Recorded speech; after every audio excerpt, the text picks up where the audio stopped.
Hoje eu vou falar um pouco sobre o humanismo. O humanismo é uma escola literária de transição entre a Idade Média, o Renascimento e a Idade Moderna, ou seja, ali no finalzinho do trovadorismo, entre o trovadorismo e o classicismo. Surgiu na Itália no século XV e foi difundindo-se para a Europa. Teocentrismo vezes antropocentrismo. Já no trovadorismo tinha a ideia de teocentrismo, onde Deus estava no centro de tudo. Já no antropocentrismo é ao contrário. O homem é o centro do universo. O homem, ele sai do teocentrismo para ir para o antropocentrismo e assim se esquece Deus e o homem é o mais importante. O que é o melhor para o homem sem relação com a religião. O homem ele passou a considerar-se não mais como uma imagem de Deus, mas como um ser ligado à sua natureza material, física e terrena. O homem é a medida de todas as coisas. Os renascentistas acreditavam que uma pessoa poderia vir a aprender e saber tudo o que se conhece.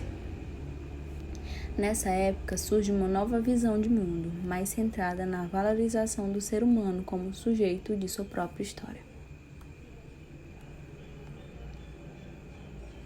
Principais características do humanismo: o período de transição entre a Idade Média e o Renascimento, a valorização do ser humano, o surgimento da burguesia, ênfase no antropocentrismo, o homem é o centro do universo, valorização das emoções humanas, o afastamento de dogmas e a valorização de debates e opiniões divergentes, valorização do racionalismo e do método científico. A imprensa é aperfeiçoada e graças a ela impulsiona-se o saber. O começo do mercantilismo na Europa, a expansão ultramarítima é impulsionada e a burguesia desenvolve-se e se expande. Surge na Itália o teocentrismo e o antropocentrismo, a ascensão do absolutismo, que era um sistema de governo em que a autoridade do governante é absoluta, com restrição dos direitos dos súditos, e a ciência ganha espaço. O que ocorre no humanismo? Ocorre o crescimento da burguesia e da cidade, o ser humano como uma preocupação central, a tradução e a divulgação de textos clássicos e a harmonização das culturas pagãs e cristãs. Um fator fundamental na divulgação das ideias humanistas foi a descoberta da imprensa por Gutenberg, na Alemanha em 1452, mas chegou a Portugal somente em 1494.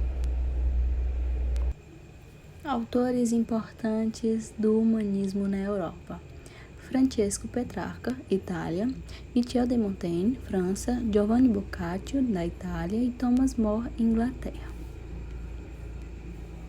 O humanismo crônicas. Fernão Lopes foi o responsável pelos arquivos do Estado português.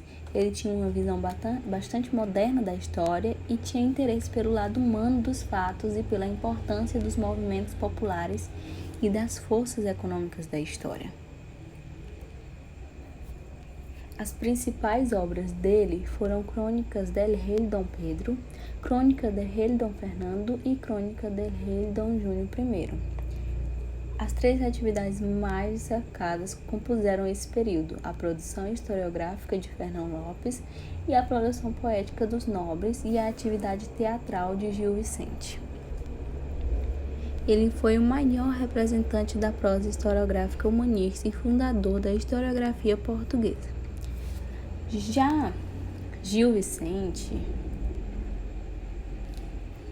ele era o pai do teatro português, Autos e Farsas, que hoje em dia no Brasil ficou muito conhecido aí como o Auto da Compadecida aqui no Brasil, que é com base dos autos do Gil Vicente naquela época.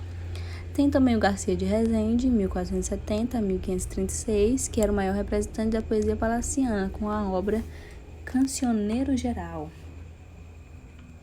No humanismo havia as produções escritas, uma delas era o teatro, que é a manifestação literária onde ficam mais claras as características do período.